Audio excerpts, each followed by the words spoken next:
our theology, okay, our short course will be very practice. So it is about how can I understand my identity, my being as a religious, as a consecrated person in my own experiences, in my everyday life, in my daily life. Okay, let us see. Let us go to the introduction first.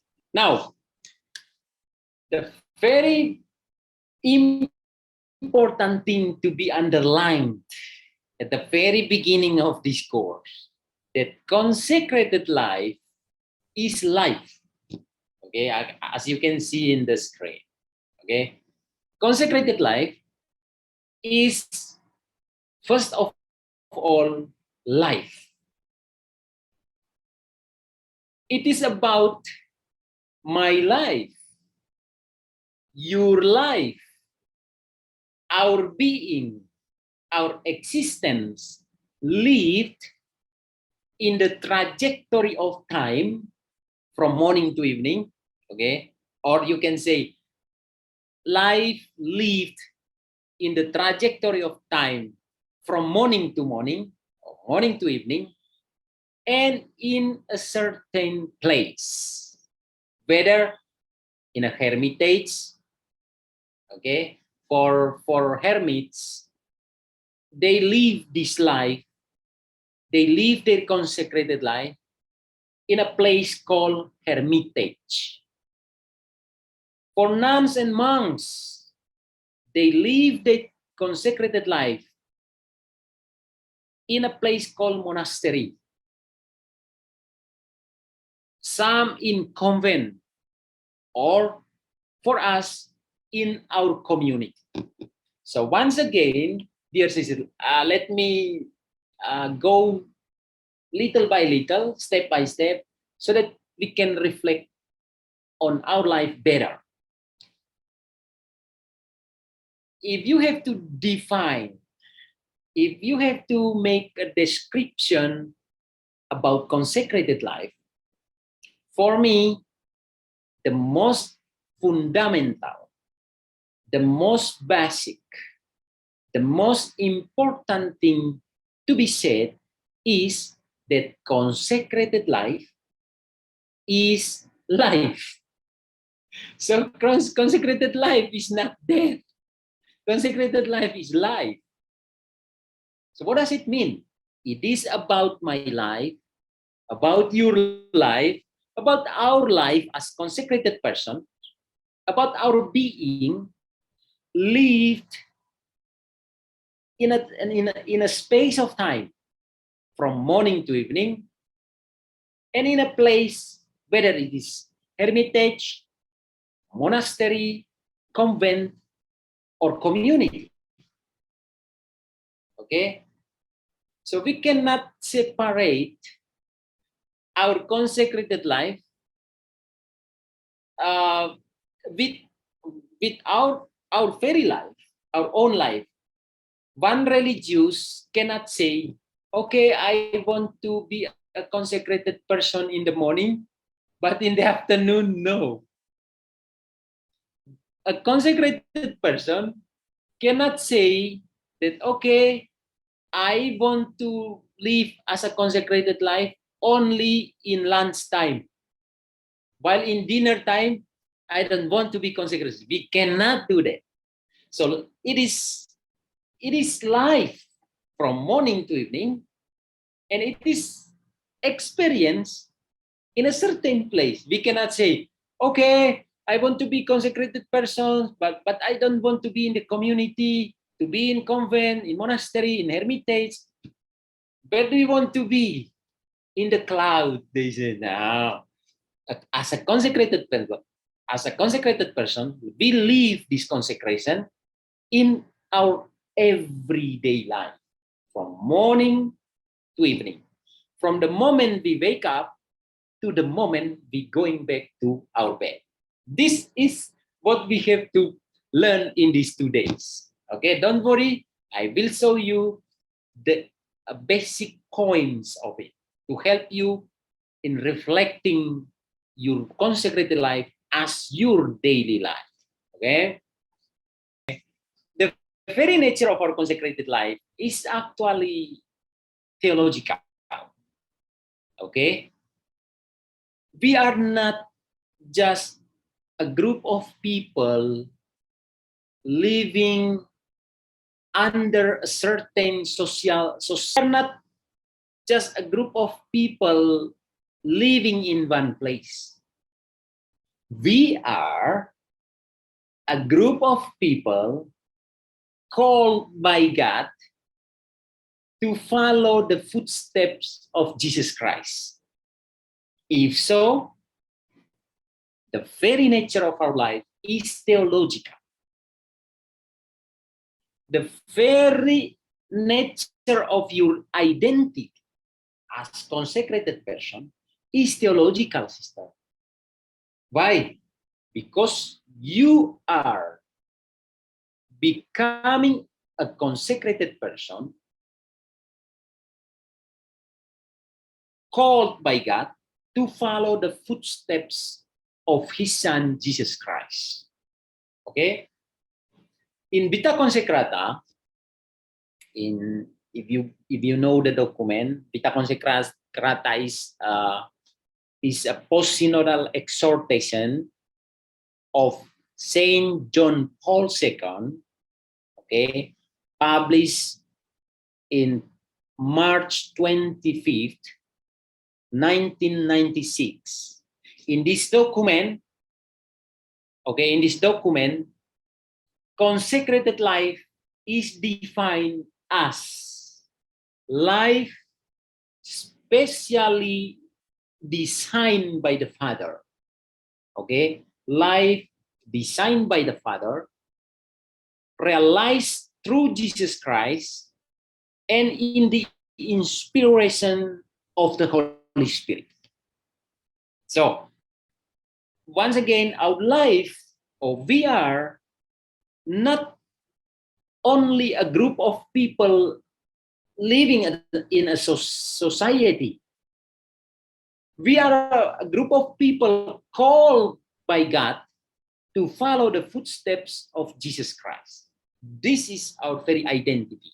Now, the question is, how can we live this call, this vocation, this consecration, this mission in my everyday life? Okay? Now, if we are called by God to follow the footsteps of his son Jesus Christ in the power of the inspiration of the Holy Spirit, it means that our life is life with and in God. Okay?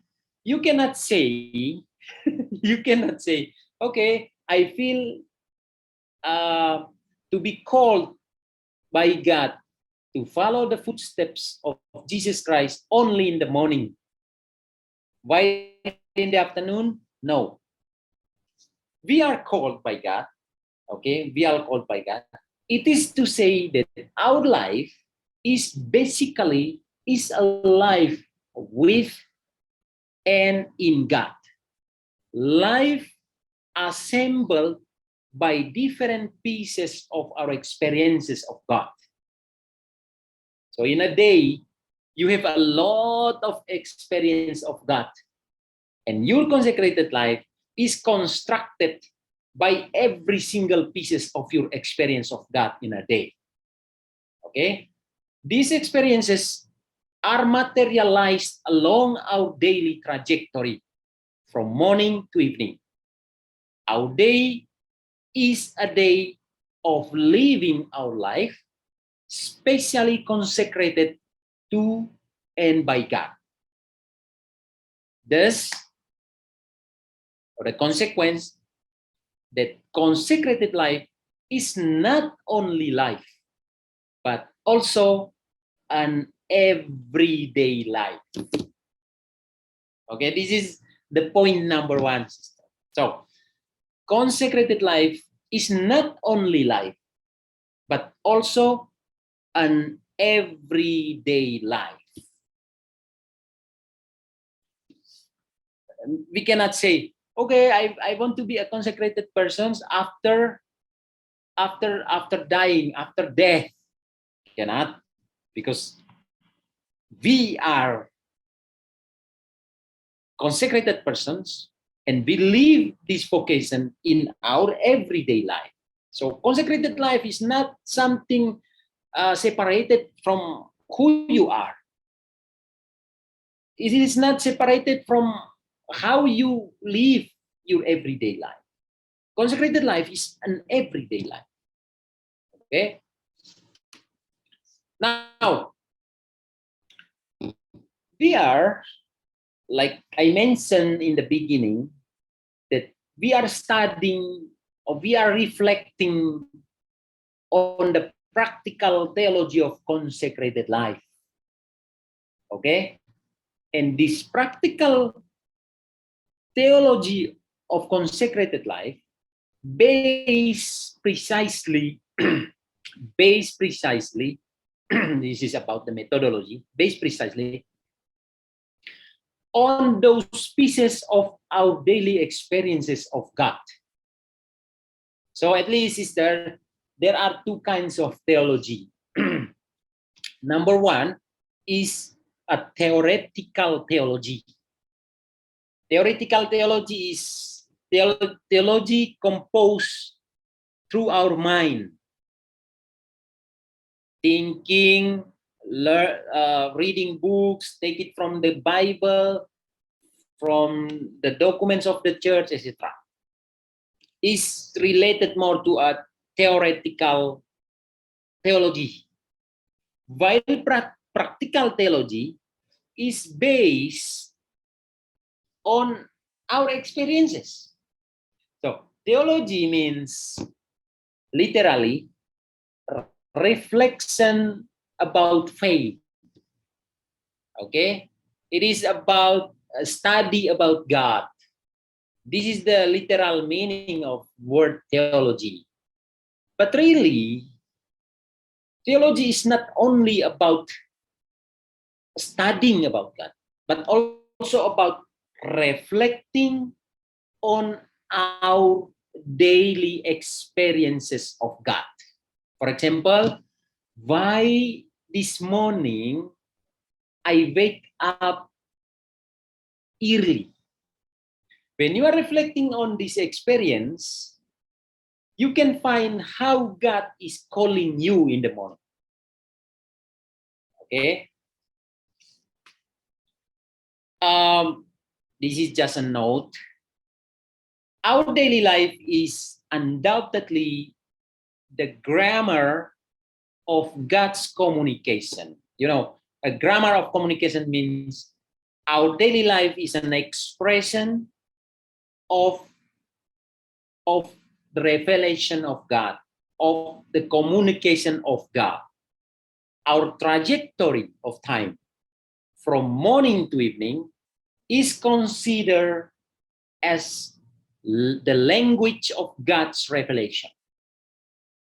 It is to say, our everyday experiences are filled with the sense of theophany. Theophany means the manifestation of God or the revelation of God, the presence of God. So our everyday life is really a language or a grammar of this communication of God, that He is present in every single piece of our experiences. Okay, let us now talk a little bit, reflect a little bit about how to make the practical theology of consecrated life. Okay, like I said before, theology can be categorized into two. A theoretical theology contains about the explanation about God. And the second category is a practical theology, contains the reflection in regard to our faith based on our daily experiences. The question is, how to make this practical theology of consecrated life? It is the question in regard or related to methodology. How to make the theology, practical theology of consecrated life? Let's see. The principal effort of the practical theology of consecrated life, if you see on the screen, PTCL, it means practical theology of consecrated life. Okay, the main effort of this practical theology of consecrated life is tracking in the daily experiences of a religious the footprints of God. So remember, this practical theology has as a purpose to track or tracking in the daily experiences of a religious the footprints of God. This theology impulses us to try to find how God is present, in my daily experience, in my morning experience, in my afternoon experience, in my evening experience, etc. How to track over it, how to detect it. Thus, the essential question to be responded is whether God present in the everyday trajectory of religious or not. The methodological step employed for this aim is tracing. So we try to trace, okay? Like I said, dear sisters, the principal effort of this theology is tracking in your daily experience the presence of God. So the methodology to make it called tracing.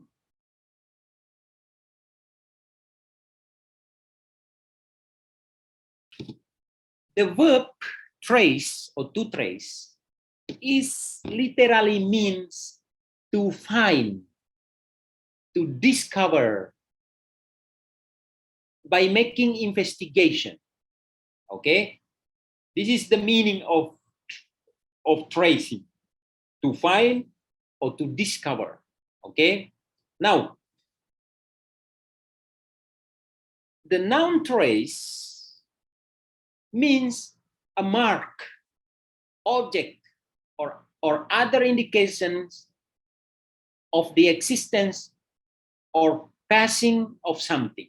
You know, when you are tracing something, you are doing like a hen, a chicken, looking for something by tracing on the soil, in the soil, to find the food. Okay, this is what we have to do. Try to look deeply in our daily experiences how God is present. Okay, the signs of the presence of God. The question then, how can you distinguish that one experience today contains the signs of the presence of God, while another experience no? How can you distinguish? Now, to distinguish this, okay, after you tracing it, then you will find many experiences, but not all of them portraying the signs of the presence of God. Deeply see the meaning of every experience. So for this purpose, we use the second step of methodology called measuring. Meaning to say, how to measure in the sense of how to distinguish one experience from another. Which experience of my life today contains the signs of the presence of God, and which experience of my day, of my daily life, which is not contain the signs of the presence of God. Okay, now measuring literally means ascertain the size, ascertain the amount, okay, or degree of something by using an instrument or device marked in the standard units. You know, the point is that you measure your experience. What does it mean? Ascertain its size, its amount, its quality, its content.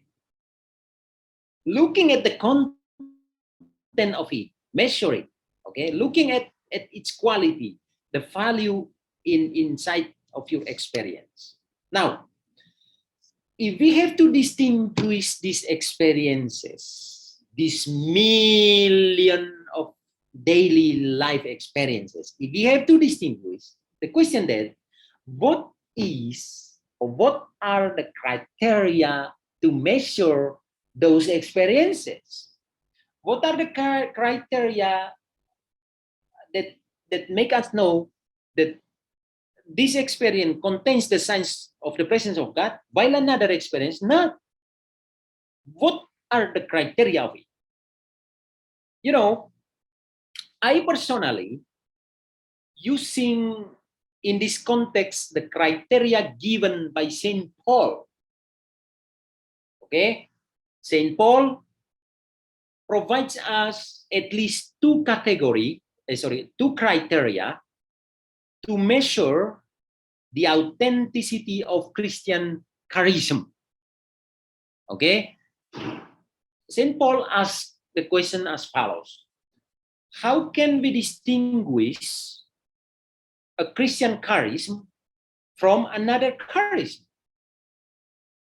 To distinguish it, he gave us at least two criteria. Okay? Number one, called Memoria Jesu, and number two, called Bonum Ecclesiae. Don't worry, I will try to explain this. According to St. Paul, to distinguish whether a charism is a Christian or not, if that charism makes us able to remember Jesus Christ, that is what we call in Latin Memoria Jesu. And if that charism, contribute for the well-being of many people. Number one, it is a true charism, it is a Christian charism, if it makes us able to remember Christ, and if it contributes to the well-being of many people. In our case, if we have to apply this to our case, to measure and distinguish our experiences, if one experience of life,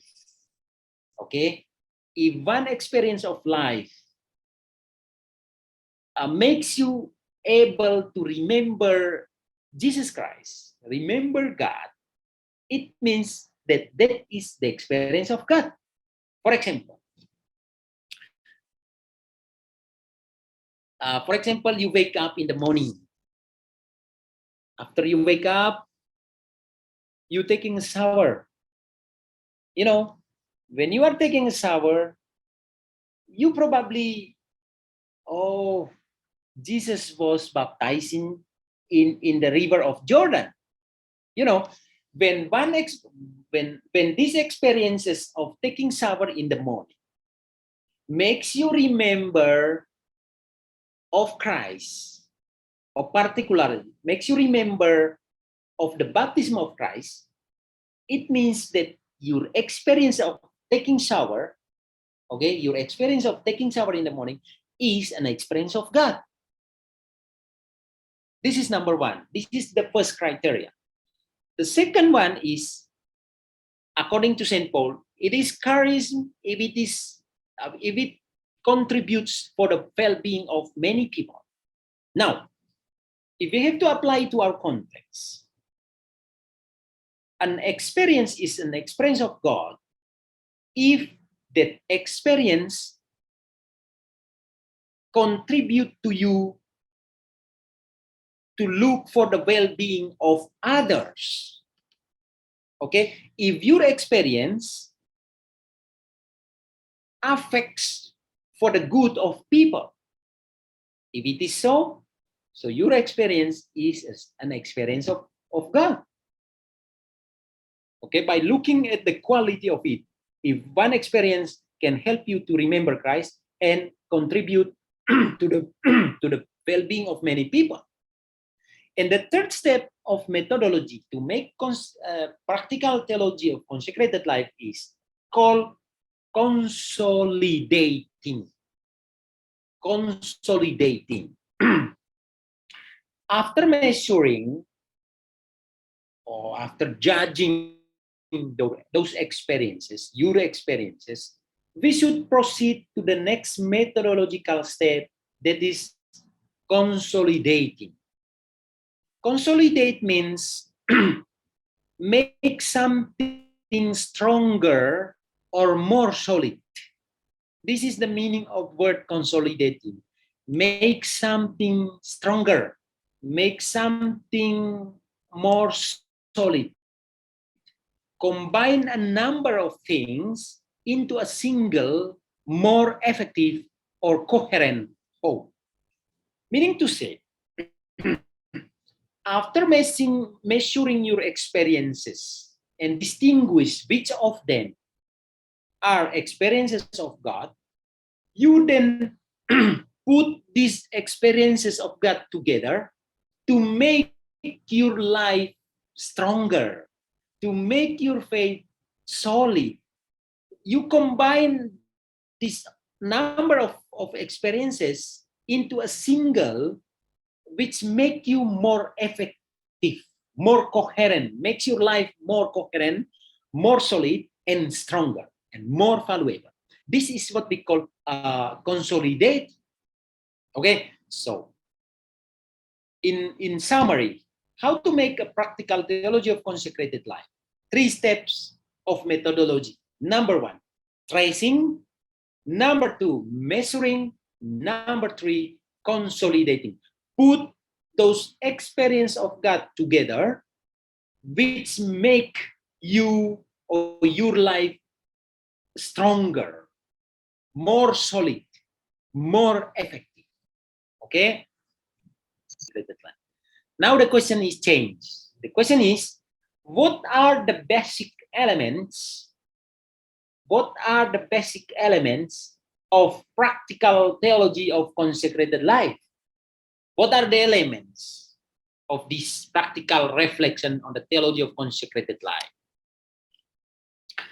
Religious life, okay, or consecrated life, can be described by 4 elements, okay? Can be described by 4 elements which are considered as the basic features, the basic features of the theology of consecrated life.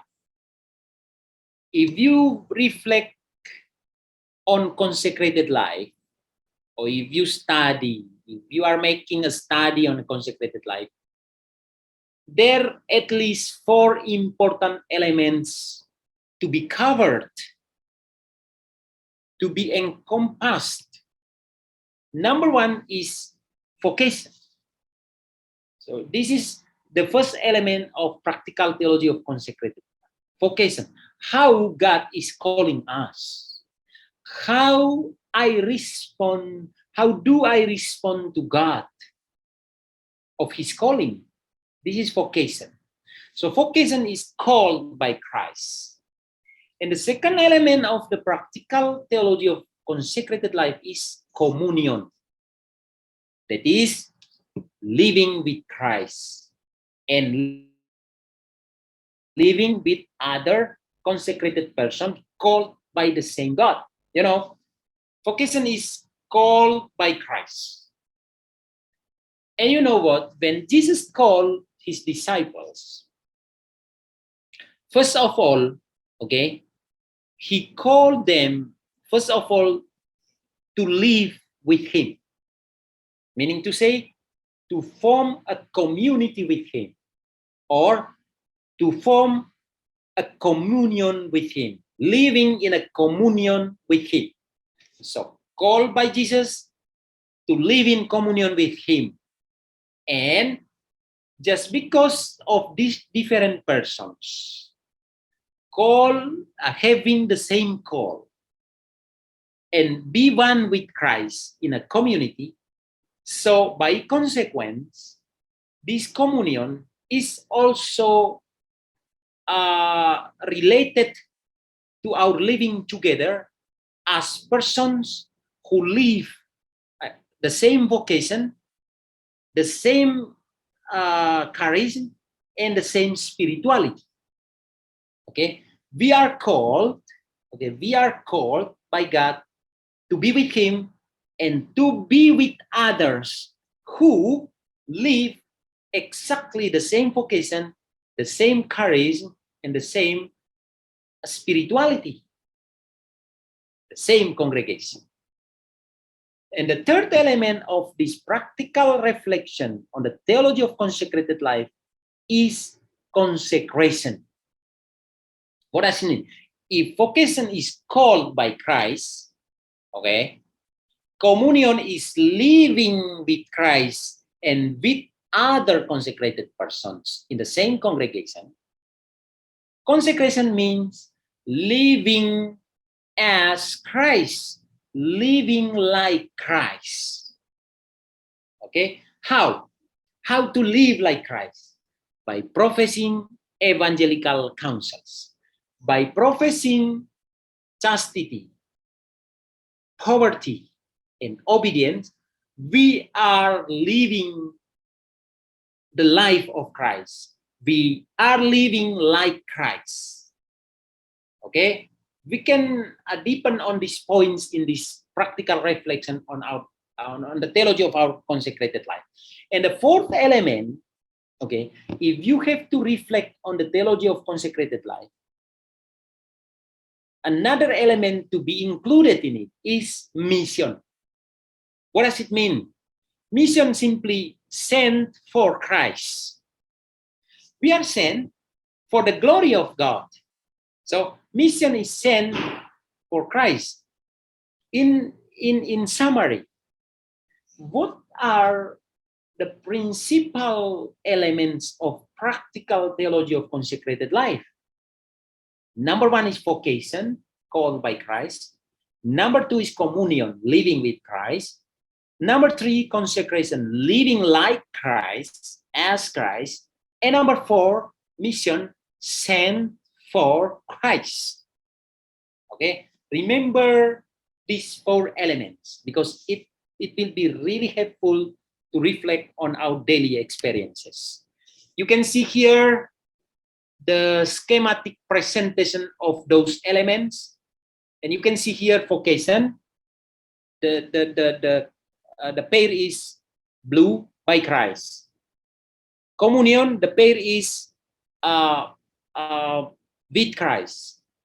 Consecration, the pair is blue like Christ. And mission, the pair in blue is for Christ. Okay, so you have this schematic presentation on the practical theology of consecrated life. Now, these elements, dear sisters, okay, these elements are the basic structure of our life, live along our daily trajectory. You know, I said our practical theology of consecrated life based on our our daily trajectory from morning to evening. And your life, from the moment you wake up to the moment you're going back to bed, is life structured or composed by these four elements: vocation, communion, consecration, and mission. So once again, to make it simple, dear sisters, your life, from the moment you wake up in the morning to the moment you go to sleep in the evening, is life composed by these elements: that you are called by God, that you are living in communion with Jesus Christ and with other members of the congregation who live the same charism and spirituality, and you are a consecrated person. You live your consecration and your mission. So your life, our everyday life, is life composed by these four elements. Okay, we will discuss more about this later. Okay, so your everyday life as a consecrated person, okay, your everyday life is life called by God, life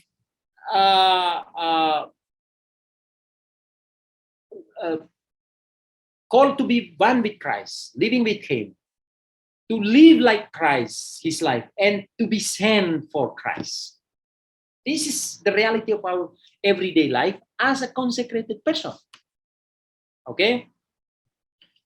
Again, our everyday life is none other than life called by Christ, vocation, life united to Christ, communion, life consecrated by Christ, consecration, and life sent for Christ, mission. These dimensions are precisely filled our morning, afternoon, and evening experience. Okay? These dimensions, these elements are precisely filled the very essence of our morning, afternoon, evening experience. Okay? And you know, it is very curious, sister. I said that our experience as a consecrated person, called by God, united to God, consecrated to live the life of God, and sent for God, is the very elements of our everyday life, from morning, afternoon, and evening experiences. Now, our morning, afternoon, and evening experiences are strongly related to the threefold mysteries of Christ. Our morning experience, afternoon experience, and evening experience are related strongly to the three mysteries of Christ. That is incarnation, that Jesus was born at night. Okay, incarnation, born at night. Crucifixion, that Jesus died in the afternoon. The mystery of crucifixion was happened in the afternoon. It's connected to our afternoon experience. And resurrection, that Jesus rose up from the dead in the morning. So, meaning to say, our morning, afternoon, and evening experiences are closely related to the three mysteries of Jesus: incarnation, born at night; crucifixion, died in the afternoon; and resurrection, that Jesus rose up from the dead in the morning. So our experiences, daily experiences, not only a normal realities. Behind those realities, behind these experiences, there are the mysteries of Jesus Christ, and we are called to live these mysteries. Okay, you can see here the the schematic presentation on our morning, afternoon, evening experience. Morning, Jesus has risen. Afternoon, Jesus has died. Evening, Jesus was born. So, Jesus has risen is the mystery of resurrection. Jesus died, mystery of crucifixion. And evening experience, Jesus was born in the morning, that is the mystery of incarnation. Okay?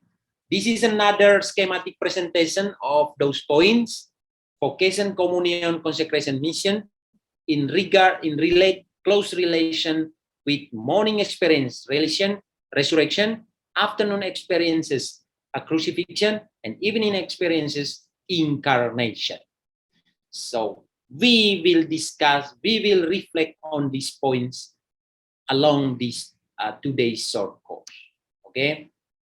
Now let us take a look how God is present and calling us, attaching us to Him, consecrating us, and sending us every day, and how these experiences are basically concomitant with the mysteries of Jesus. Okay.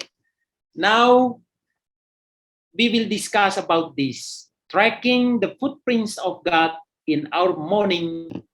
To recall a little bit what we discussed this morning, I said the practical theology of consecrated life based on our daily experiences. Okay? Based precisely on our daily experiences. Of course, everyone has different experience every day, but really there are important or some common points of those experiences. Okay, let us now, if we are talking about daily experiences or practical theology based on our daily experiences, it means that we can break it down. Okay, we can break it down into several pieces. The first one is tracking the footprints of God in our morning, noon experiences. Okay, how to trace the footprints of God in our morning, noon experiences. Let us see.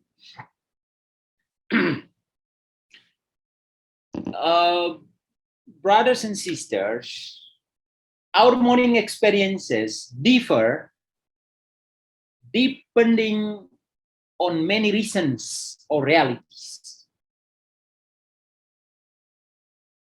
For example, depend on our form of life, such as monastic life, mendicant life, apostolic life, etc.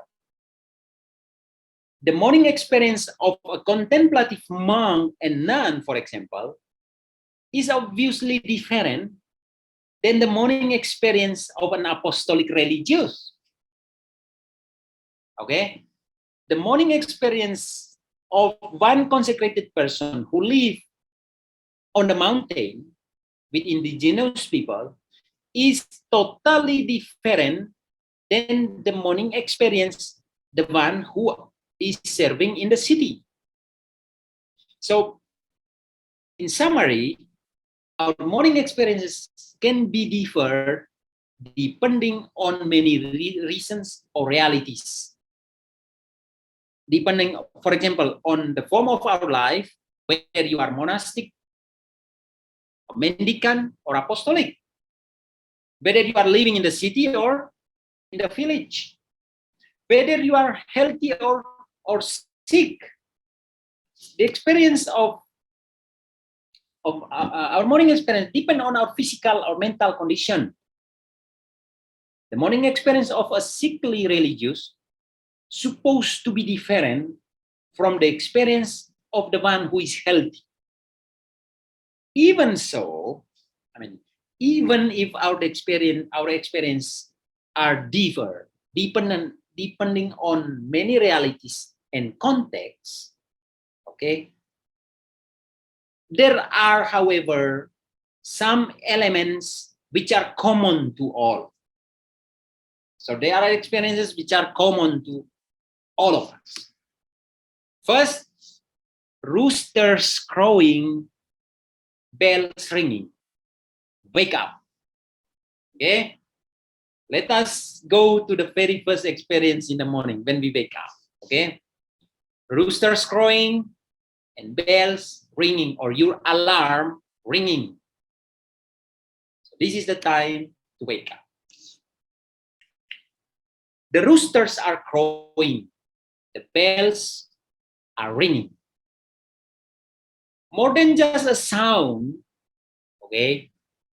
In the village, you listen to the sound of roosters, as this, or the bells from the church, or the alarm from your mobile. You hear that. More than just a sound which marks the end of our sleep, it is actually God's whisper on our ear, because morning after morning, he wakes us up, according to the prophet Isaiah. So all those sounds, rooster, alarm, bell, etc., all those sounds are not just sounds. Are not, if you reflect on it, they are not just sounds. They are God's whisper on our ear, because morning after morning, he wakes us up, according to the prophet Isaiah. And he says, according to the Song of Songs, okay? He says on our ear, awake, my friend, my beautiful one, and come. Once again, probably we are just, if we are not reflecting on it, we just, okay, morning, just the roosters are crowing. My alarm is ringing, or the bells from the church are ringing. Or in Indonesia, it's very common that we wake up, we waken up by achan, the singing from mosques. They are not just sounds. Spiritually speaking, they are the voice of God whispering on your ear. Why? Why we are convinced with this? Because God alone who wakes you up in the morning. According to Isaiah, morning after morning, he wakes us up. And he says to our ears, awake, my friend, my beautiful one, and come. Please pay attention to that yellow line. Awake, my friend, my beautiful one, and come. Okay? Now, the context of this yellow, awake, my friend, my beautiful one, and come, the context of this enticement is the groom's call to his bride to be intimately united with him. It is the call of the spouse, okay, to his bride to be one with him. Awake, my friend, my beautiful one, come. So this is the invitation of God. It is a deep expression of love and desire to bond together all the time. It is a call to a union of love. The word come is actually translated from Hebrew halak, which literally means to work, to come or to go. And in Greek, it's translated by deute, which Jesus used to call his disciples. He said, come, follow me. You know, Jesus is the one whisper on our ears every morning, waking us up and calling us, come and follow me. Come and follow. They are not just sound, like I said. They are the voice of God calling, whispering on your ear, come and follow me. This is the very word of Jesus in calling his disciples. You know, there are at least two expressions, okay? There are at least two expressions used by Jesus or employed by Jesus when calling his disciples. Two expressions. The first one in Greek, it says, deute ophiso mo. Deute ophiso mo, which means, come, follow me from behind. Come after me. So, at the back of someone, okay? He used this expression when calling the first disciples. You can see in Matthew 4, Mark 1, etc. Okay? So he says, deute ophiso mo. Come, follow me from behind. Come after me. And the second one is akoloteu mo, which means follow me. Okay? This expression was used when Jesus called Matthew and several other disciples.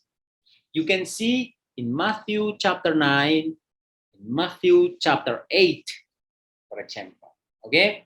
So, once again, there are two expressions employed by Jesus in calling his disciples, in calling us as consecrated persons.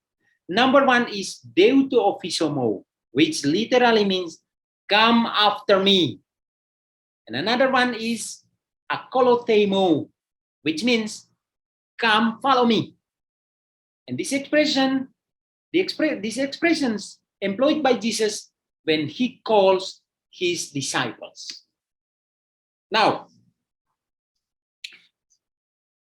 both expressions, okay, these two expressions underscore the solicitation to an intimate union with Jesus. So, at the very basic of these two expressions, there is a solicitation or invitation to an intimate union with Jesus, because he is the one calling us. However, the first expression, that is deute ophiso mo, explains more about the territorial reference in following Jesus. Okay? This is about how to follow him from behind. Follow him from behind. Situate ourselves at his back, following him from behind. This territorial or spatial reference has very important theological consequences, that is standing or stepping on the footprints of Jesus. How to explain? Imagine, dear sisters and brothers, imagine that you are walking in a small road, okay?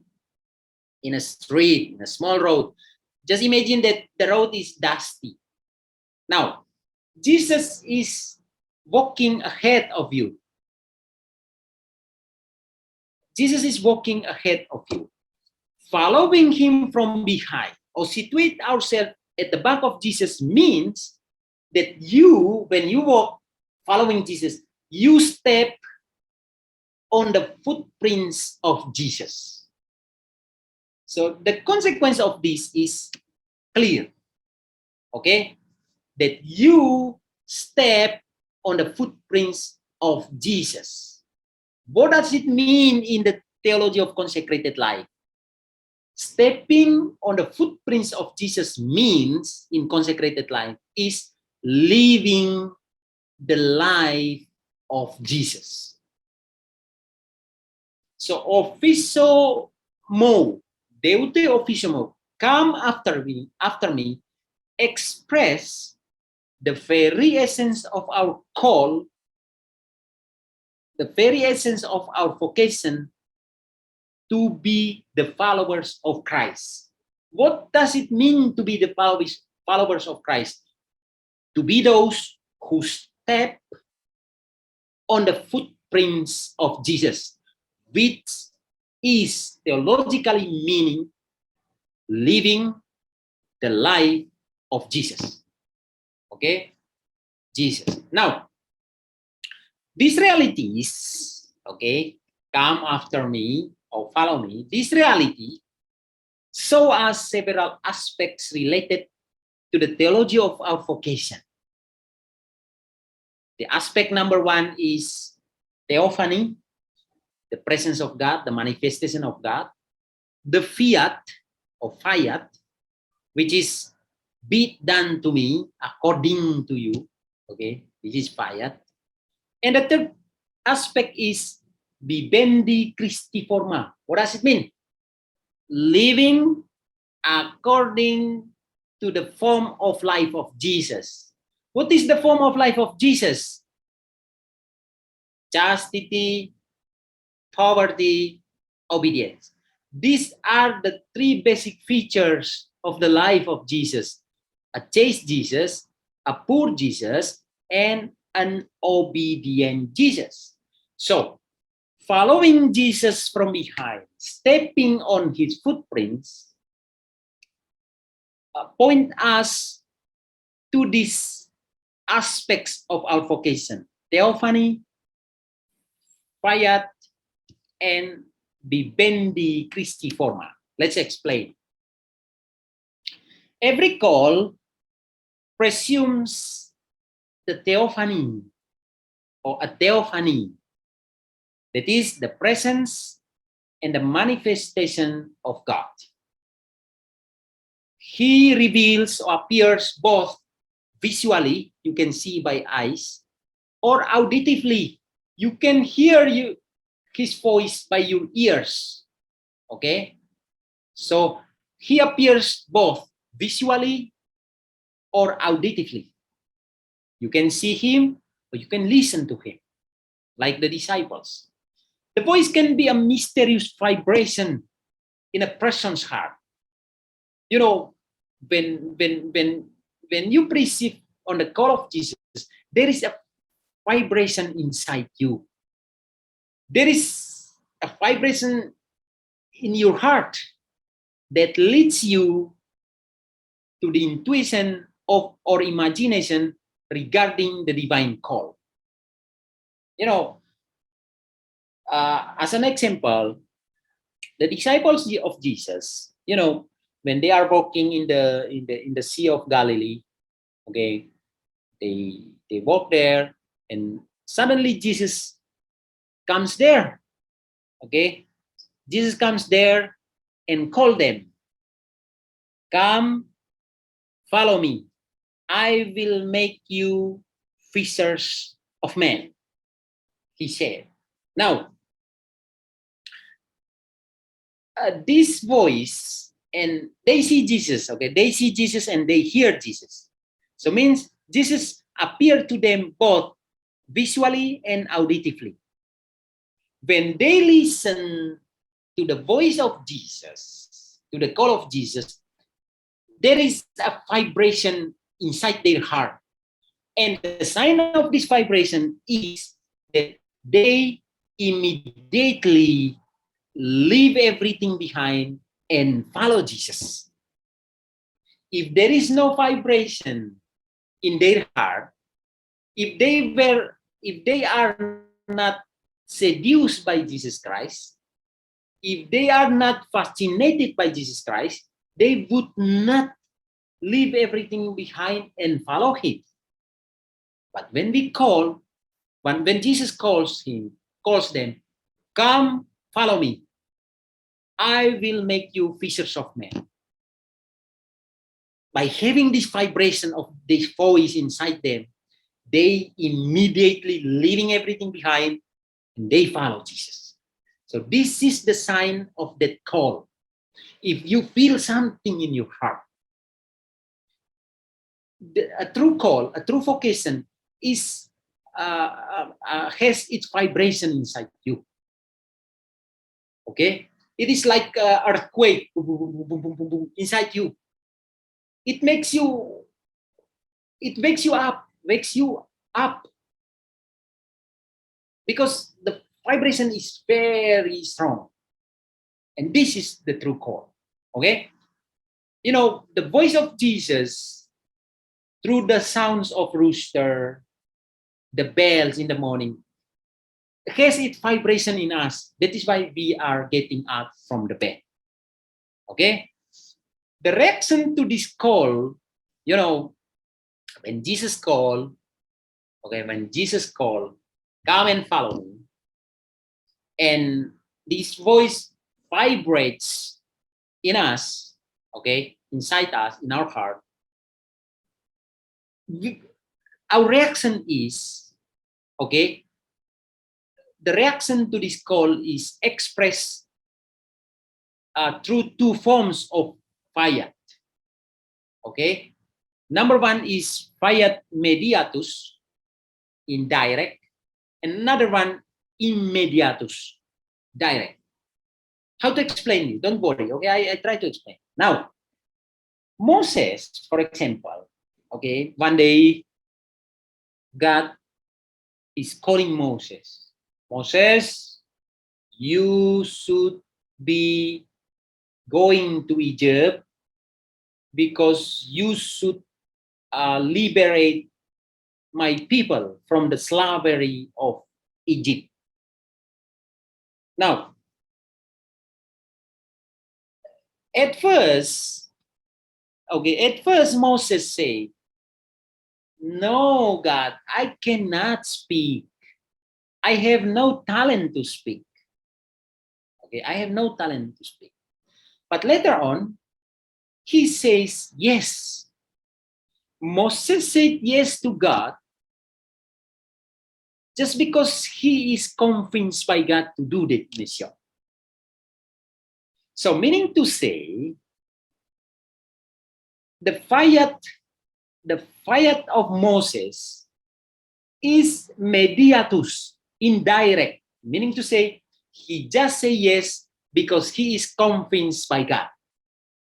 While Peter and other apostles, James and John, for example, they respond to the call of Jesus by fiat immediatus, by leaving everything behind and at first follow Jesus Christ at once.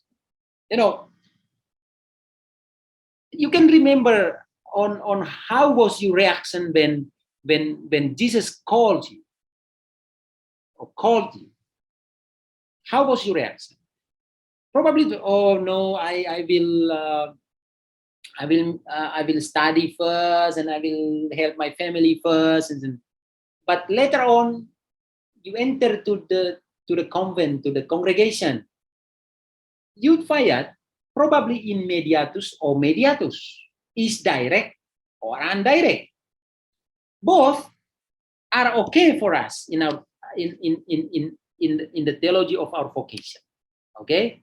Now, responding positively to God's call means being ready to be reoriented in a new way of life. When the disciples called by Jesus and they said yes to that call, it means that they were open to be reoriented in a new way of life. Being newly oriented in a new way of life.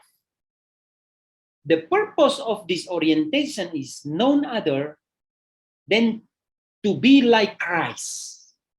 Okay? What is the purpose of the formation of the disciples? What is the purpose of their reorientation? The purpose is unique. The purpose is only one. That is, make them conforming themselves to Christ. We call in Latin conformatio Christi. So, the purpose of this calling and this formation, this reorientation, is make the disciples be conformed to Christ. Okay, be conformed to Christ. So this is also our call. You remember now your vocation. How was your reaction? Whether you have the reaction indirect or direct vocation. Now, when you say yes to enter to a congregation or order, it means that you are open to be reoriented in a new way of life. This new way of life is consecrated life. Okay, so what is the purpose of this reorientation? So that you can be conformed to Christ. Like disciples, they are formed to live the life of Christ. The purpose of your reorientation also exactly the same, so that you are able to be conformed or to live the life of Christ. Self-conforming, okay, self-conforming with Christ is theologically supported by three basic attitudes of discipleship, my brothers and sisters. So, conforming to Christ, okay, make your life is the life of Christ, okay, conforming to Christ is supported by three attitudes of discipleship. Number one is called Secela Christi, means following Christ. So a disciple is called, come and follow me. Then the disciple follow Jesus. This is Secela Christi. Now, what more? The disciples, like I said before, they are called by Jesus to be unique, to be one, to be living in communion with Him. And what is the purpose? To learn in the school of Christ. Jesus is teaching His disciples by going from one place to another, teaching them. You know, they are called to follow Him, but not only to follow Him, but also to learn in His school, the school of Jesus. And this reality, we define by this terminology, Schola Christi, the school of Christ. We are learning in Christ. We are learning from Christ as our school and as our teacher, our master. You know, not only called to follow Him and to learn in His school, but also, what is the purpose of learning in the school of Jesus Christ? The purpose is to live according to the standard of Christ, to live according to the paradigm of Christ. What is the standard of Christ? The standard of paradigm of Christ is threefold: chastity, poverty, and obedience. So, as we are called by Christ to follow Him and learning in His school. And the purpose of following Him and learning in the school of Christ is to be able to live according to the standard of Christ, to the paradigm of Christ. That is chastity, poverty, and obedience. Okay? Now, these are not my words, okay? The Fathers of Vatican Council, okay, the Fathers of Vatican II Council say in the Perfecte Caritatis number 2, say the ultimate norm of consecrated life is following Jesus Christ as it is said in the gospel, as it is mentioned in the gospel. So, to be able to be conformed to Christ, okay, the conformity with Christ is supported by 3 important attitudes. Number 1, following Jesus. Okay. Number 2, learning from Jesus and in the school of Jesus. And the third one is living according to Christ's paradigm, to Christ's norm, to the standard of Christ. What are the standard of Christ? Is easy, like I said, chastity, poverty, and obedience. The very essential features of consecrated life and the very essential features of the life of Jesus according to Vita Consecrata number 1. Okay. Now, you can see here a schematic presentation on those 3 important points by which our conformation with Christ is supported. You can see here, Secula Christi means following Christ, the first one. And the basic attitude for this following Christ is adopting his way of life. Okay? You know, adopting means you imagine that you are a family without children. And then you go to other family and take one of their children to be your son or your daughter. Now, meaning to say, Secula Christi is adopting, meaning to say, you go to Christ, okay, you yourself go to Christ, taking something from the life of Christ to you. This is what adopting. Look at the go out from yourself, taking something from the life of Christ and make it as yours. This is adopting the way of life. Okay, this is the basic attitude of Secula Christi. Now, how is the basic attitude of Schola Christi, learning in Christ school? The basic attitude is adapting to the lifestyle of Jesus. If the basic attitude of following Christ, Secula Christi, is adopting, taking something from Jesus and make it as yours, now in Schola Christi, you are adapting your life to the life of Christ, meaning to say, you take something from your life and adapting it to the lifestyle of Jesus Christ. This is, so adopting is going out, while adapting is coming in. And I said, what is the purpose of this following Christ and learning in his school? The purpose is living according to the standard of Christ. And the basic attitude for this is living truly the chastity, your vow of chastity, your profession of chastity, poverty, and obedience. Okay? Now, the above stated triple attitude of discipleship is closely related to apostolic ascetical attitudes. Okay, you know, ascetical is about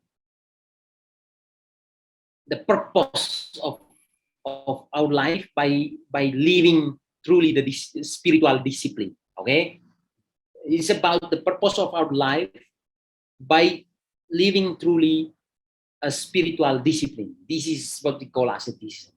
Okay, so I said that these three attitudes of conforming Jesus, which are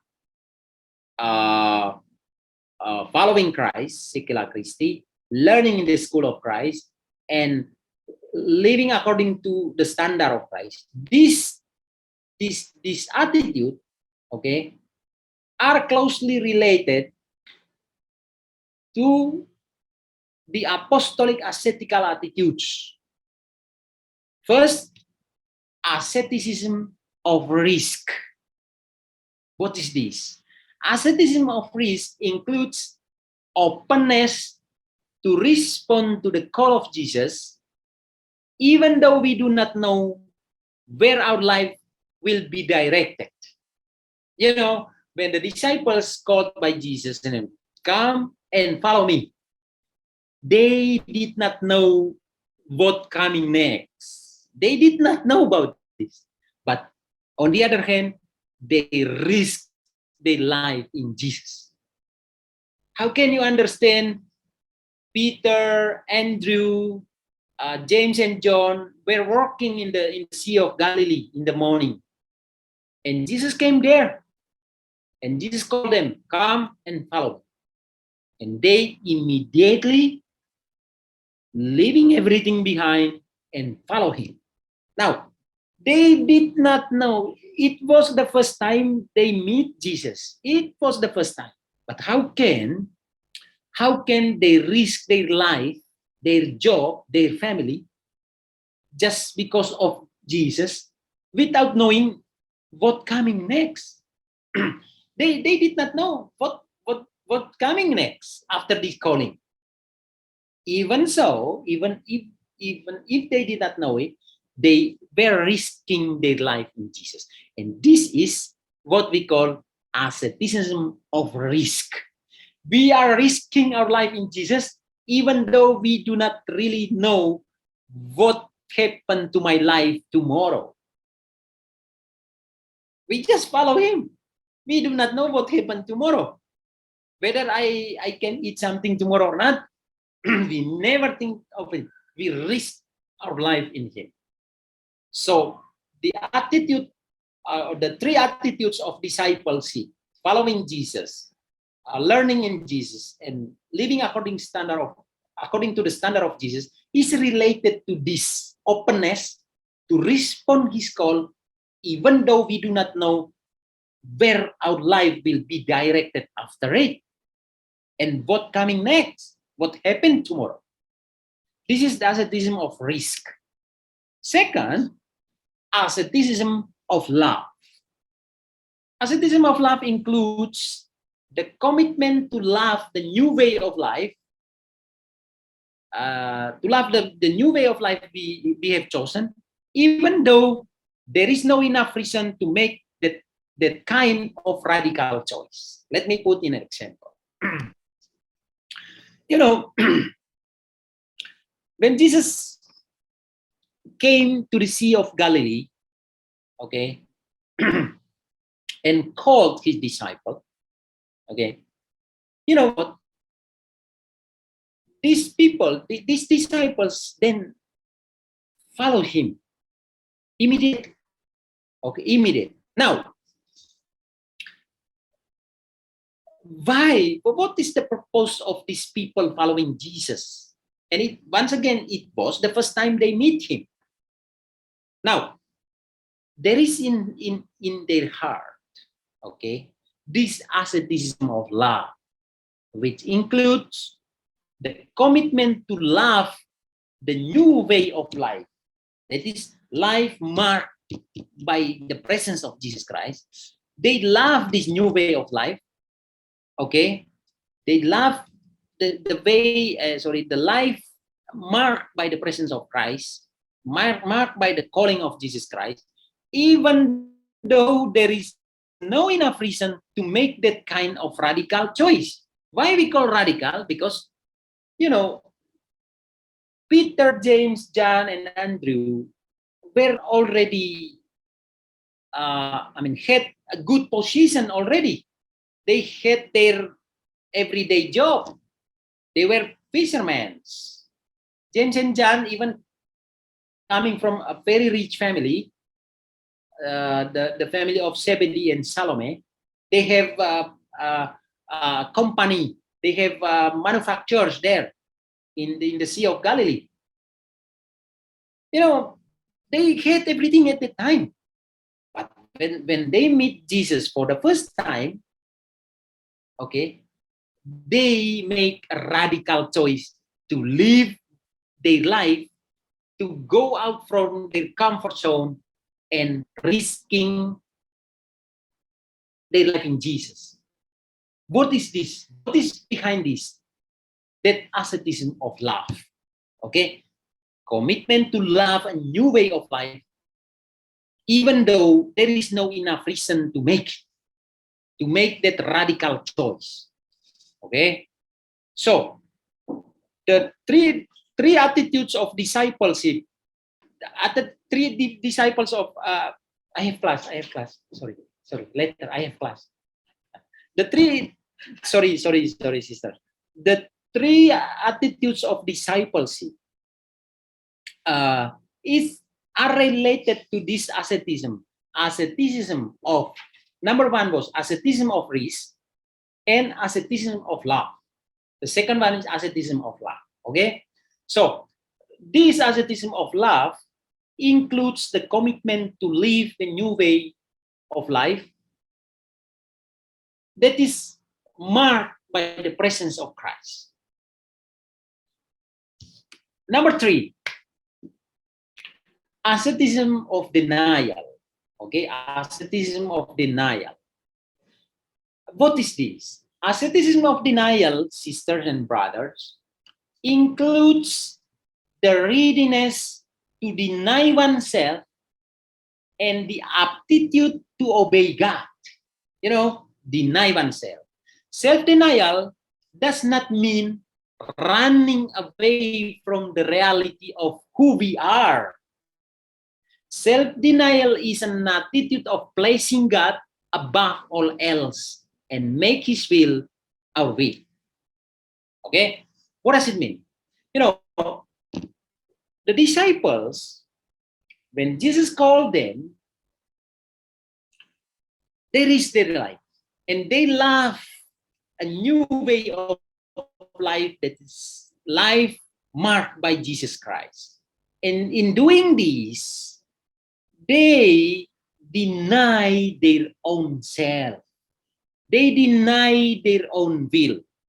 But be careful, self-denial, like I said, does not mean running away from our reality. Okay? Running away from who we are.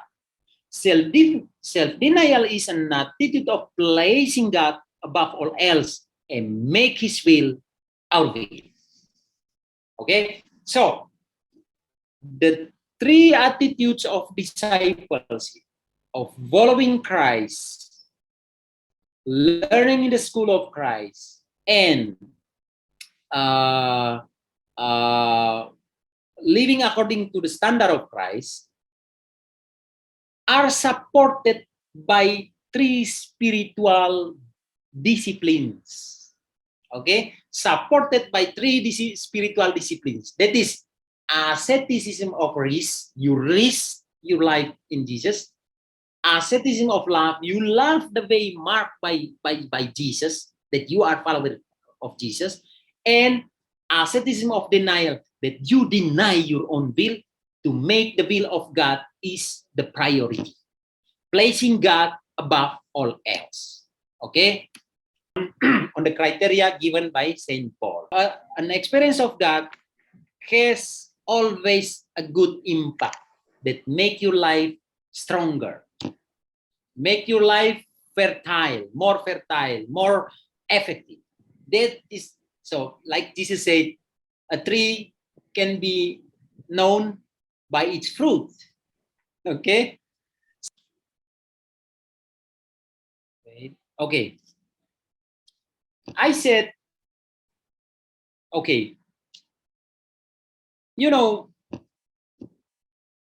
when we listen those sounds in the morning, if you go deep to understand that those sounds are the voice of God whispering at your ear and calling you to follow him. Say, come, my friend, my beautiful one, follow me. You know, like I said before, this call, the context of this word, this sentence, this phrase is the call of the groom to his bride. Okay, to his bride, to be one with him all day long. If it is so, the call of Jesus perceived in our morning experience is a call to be one in an intimate union with him. Okay, to be in an intimate union with Christ, to be with him all day long.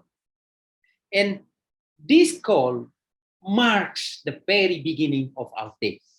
Okay, now let us go to the next question. So the first one was, roosters are crowing and the bells are ringing. Wake up. Now the second one is, sitting a while at the edge of your bed, starting the day with gratitude. Let's see what is this, okay?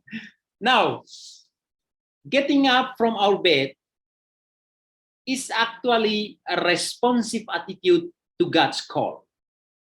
You know, you get up from your sleep is already a response to God's call. That is why in the history of consecrated life, there is always a bad view on the laziness to wake up in the morning, to wake up from sleep. Laziness is a sin. Okay? Why? Because getting up from our bed is actually a response or responsive attitude to God's call. Samuel got up and said, "Speak, for your servant is listening." Okay? Speak, for your servant is listening. More than just an act of ending our sleep. Okay? More than just an act of ending our sleep. Getting up early is a sign of readiness to be resurrected with Jesus, who wakes up from his death at early morning. Look at this. So probably, if we are not reflecting on our experiences in the morning, we just, okay, wake up, is normal, is usual, is repetitive, is a repeated thing that I do in life. Every morning I wake up. No. Getting up in the morning is already your response to the call of Jesus. Okay? Getting up early is a sign of readiness to be resurrected with Jesus in the morning. Remember, I said before that our morning, afternoon, and evening experiences are related to the three mysteries of Jesus. Jesus was born in the evening. Jesus was crucified in the afternoon, and Jesus was resurrected in the morning. So this is not simply of waking up. This is about the response to the call of Jesus. Be aware of it. Be conscious that getting up is a response and the attitude of readiness to be resurrected with Jesus. Okay? Our reaction to God's morning whisper and call is usually very simple. Remember how you wake up this morning, okay? I don't know how you wake up, but let me say how I get up in the morning. Okay, as an example. Okay, of course you can reflect on you. You know, our response, our reaction to God's morning whisper or morning call is usually very simple. That is, sitting a while at the edge of our bed. So this is the bed, right? You sleep like this. When you wake up, you sit at this edge of bed. And spontaneously, I mean, it's commonly happen, spontaneously, we close our eyes and some of us say silently, "Thank you, Lord, for protecting me last night, and thank you for the new day." So it is not simply about waking up. It is how you react, how you respond to the call of God by this simple act. Sitting a while at the edge of your bed and spontaneously you say your gratitude for the protection of God and for the new day. Starting a new day with gratitude is very essential. Okay? Gratitude is a simple spiritual attitude, but very deep in meaning. How many of us starting a new day with gratitude? Commonly, we lose our awareness about this. But by this spontaneous attitude, we wake up sitting a little bit at the edge of our bed, and we close our eyes. We say, "Thank you, Lord, for protecting me last night, and thank you for the new day. Bless me." Starting the day with gratitude, this kind of gratitude is very fundamental and already very essential part of the history of consecrated life. In the very beginning of the history of the birth of consecrated life, monks and nuns waking up, they were sleeping not on the bed like us. They are sleeping using the stone as a bed, or even using the old tombs, okay, the grave. They use it as a bed. And they wake up sitting a while at the edge of their stone, their bed, showing their gratitude. "Thank you, God, for protecting me and for this new day." Gratitude is a spiritual attitude. It is very simple but very deep in meaning. Sometimes we forget to do these little things which are very healthy and beneficial for our spiritual growth. We sometimes complaining instead of thanking God for what we have received, for the special vocation that He has given us. How many of us waking up with this sense of gratitude? Many probably, instead of showing gratitude, complain to God. "Oh, God, why I'm very tired?" Why don't we start the day with gratitude? That is the spiritual attitude which makes you grow in your spiritual life, in your spirituality. Look at this. Gratitude derives from the Latin word gratia, which means grace. So giving thanks in this context means giving thanks is the door of grace. Your gratitude in the morning from the edge of your bed is actually the door of grace for all day long. You try tomorrow. If you start your day with gratitude, you open the door for a grace for that God bestow upon you all day long. By being grateful, we let ourselves be filled with God's grace. When you show your gratitude, you open yourself and let it be filled with God's grace. And it is very curious, sisters and brothers, some scientific studies asserted that gratitude makes us happier, makes us healthier, more sympathetic, more enjoying in managing our careers and ministries, more positive emotionally, more optimistic, more profound spiritually, less focused on ourselves, more confident, easy to sleep, long life, sincere, and more realistic in doing our prayers. These are the result of a scientific investigation on gratitude, the results of being a grateful person.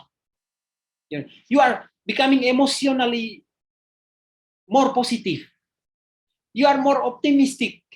You see things with this positive perspective. You can be more confident. You can more sympathetic. You becoming a sympathetic person if you start the day with this gratitude. Okay? Sorry. Now, Jesus himself, okay, Jesus, the one who calls us in the morning, come, my friends, my beautiful one, follow me. Jesus, this Jesus, shows also his gratitude to the Father by saying, I thank you, Father, Lord of heaven and earth.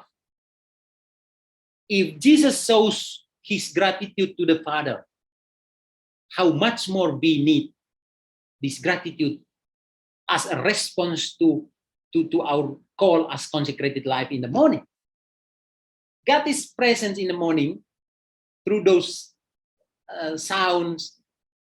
God is whispering to us. God is calling us. And our response should be, number one, this gratitude. And by being grateful person, you can be more positive person in a day. You open the door of grace because gratitude is coming from the word gratia, which means grace. Okay, so we base on our daily experience. We are already in the second step, that is sitting at the edge of your bed, closing your eyes, thanking God for your experience along the night and the new day. So this is one of the best response to our everyday call. This afternoon, we will continue the meaning of taking shower. I will explain it to you, how God is traced in taking shower in the morning. Now we already trace how God is present in our waking up and in our sitting at the edge of our bed, or probably you have chair in your bedroom. You can sit there and but the spontaneous attitude is that closing your eyes and then show your gratitude.